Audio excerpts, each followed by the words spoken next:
જય જવાન જય કિસાન વંદે માતરમ। આજ રોજ હાલ અમે આ ચુડા રોડ ઉપર ઉપસ્થિત થયા છીએ બધા નાગરિકો સાથે। જે સોલંકી સાહેબ છે એમને વારંવાર અમે રજૂઆત કરી હતી, છતાં પણ એ એક અધિકારી જવાબદાર છે, છતાં પણ લોકોની સાથે ખોખોની રમત બહુ રમી રહ્યા છે। અમારો પ્રશ્ન મૂળ એ છે કે અહીંયા જે ચુડા વાવડીવાળો રોડ છે તેમજ ભેસાણ તાલુકાના અન્ય જે લોકોના માથાના દુખાવા સમાન જે એક રોડ છે, જે પ્રજાના હિત માટે પ્રજા માટે એક સૌથી મોટું કેન્સર જે ગણી શકાય એવો આ જે તમામ રસ્તાઓ છે ભેસાણ તાલુકાના, એમાં આજ સુધી કોઈ પણ રોડ સારો બનાવવામાં આવ્યો નથી। એક સામાન્ય ખેડૂત હોય તેને જીવનમાં માંડ એક વખત એનું વ્હીકલ લઈ શકતો હોય, એનું ટૂંકમાં કોઈ પણ સાધન લઈ શકતો હોય, આ રોડના કારણે સાધનો પણ પતી ગયા છે અને દિવસે ને દિવસે આ લોકોની બેદરકારીને કારણે એ વધારે દેવામાં પડી રહ્યો છે।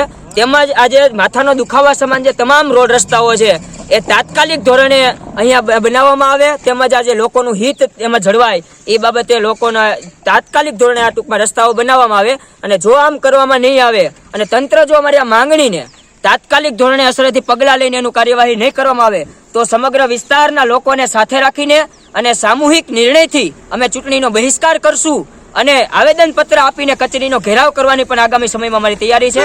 જય જવાન જય કિસાન।